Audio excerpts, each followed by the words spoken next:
Welcome to The Explainer. Today, we're jumping straight into the raw mechanics of success by breaking down two absolutely incredible stories of rising from absolute zero. I love unpacking these kinds of narratives because we get to strip away all the fancy business jargon and look at what actually works.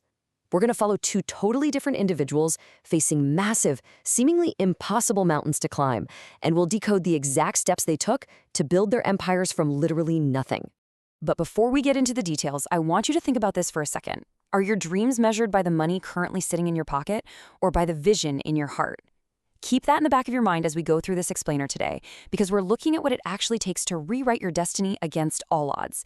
As you'll see, it really isn't about where you start, it's all about the engine driving you forward. Section 1, starting with empty pockets. Okay, let's meet our two protagonists, Kabir and Gopal. Both of these guys begin their journeys at rock bottom. Kabir is dealing with extreme, crushing poverty. He's literally walking around in torn shoes, frequently going to bed hungry, and carrying the massive weight of caring for a sick mother and an aging father. And to make matters worse, whenever he dares to talk about doing something big with his life, the local villagers just relentlessly mock him. Then we have Gopal. He's an incredibly talented cook trying to make a living in a new village, stuck in a cheap, rented room with his wife. But instead of thriving, he's being totally exploited by an arrogant, greedy boss named Bihari. So both of our guys are backed into a corner. Section 2, the mirror of self-belief. So Kabir hits a breaking point. He's sitting by a river, completely overwhelmed by sadness, when a wise teacher named Guruji approaches him. Guruji hands Kabir a literal mirror and asks him what he sees. Kabir just says he sees pain. But Guruji tells him to look deeper and hits him with this incredible realization. This fire is your belief. If you protect this fire, it will light your path. He essentially teaches Kabir to completely ignore the poverty on the surface and recognize that hidden inner drive. Now, Guruji doesn't just leave him with a fuzzy feel-good quote. He breaks down this self-belief into what he calls the mirror philosophy. Step 1, you have to look past your current pain to see that fire. Step 2, you feed it with courage and discipline. Step 3 is absolutely crucial. Guruji warns Kabir that people are always going to try to throw dust on his mirror. Those villagers mocking him, that's dust. They're trying to blur his vision. And finally, step 4, you have to relentlessly clean that mirror with daily action.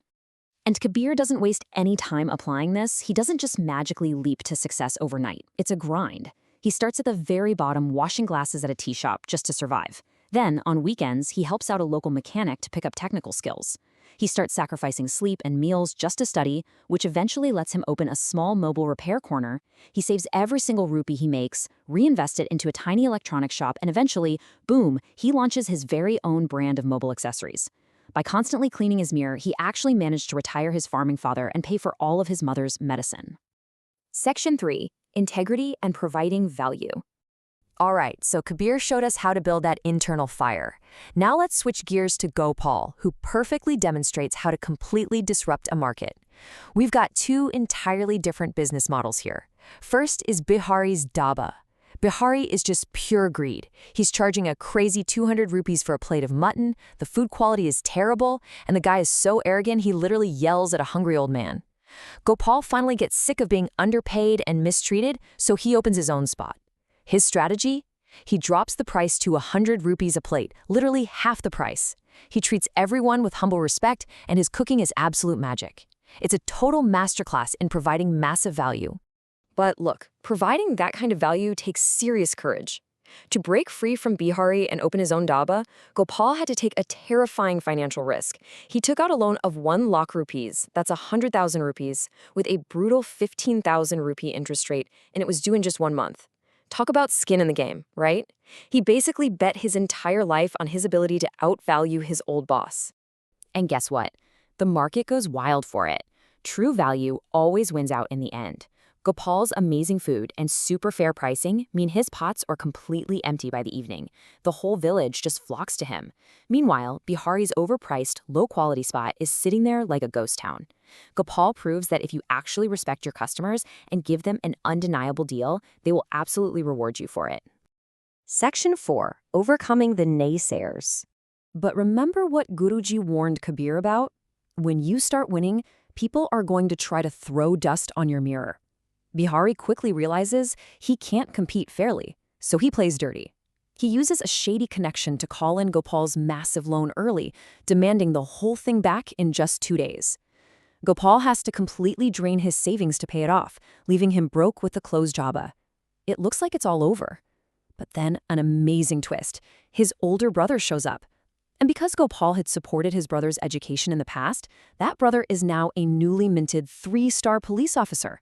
He steps right in to help Gopal reopen the dhaba, and even gets behind the counter to cook.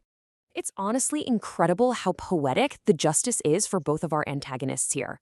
They aren't defeated by revenge, they're neutralized by the sheer, unstoppable force of our protagonist's success. Those villagers who laughed at Kabir's torn shoes, they literally end up waiting in line outside his corporate office hoping he'll give them a job. And Bihari?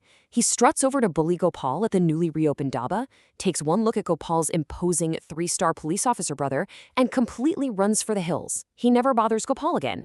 Section 5. The Formula for Destiny. So let's bring all of this together into a real, practical playbook you can use. If we combine Kabir's intense internal fire with Gopal's external business strategy, we get 3 definitive steps for building an empire from scratch. Step 1. Clean your mirror. You have to believe in your vision before anyone else does and fiercely wipe away the doubt people try to project onto you. Step 2. Outwork everyone. Just like Kabir washing glasses and studying into the night, you have to embrace the sacrifice.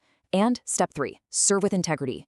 Like Gopal slashing prices to feed his community, you've got to focus on bringing true, undeniable value to the market. I want to leave you with one final thought to chew on today. What dust is covering your mirror right now? Whose opinions, what specific fears, or what past failures are stopping you from seeing the fire that's already burning inside you? Take a moment to identify exactly what is holding you back, wipe it away, and start building your empire today. Thanks so much for joining me for this explainer. Keep your mirror clean, and I'll catch you in the next one.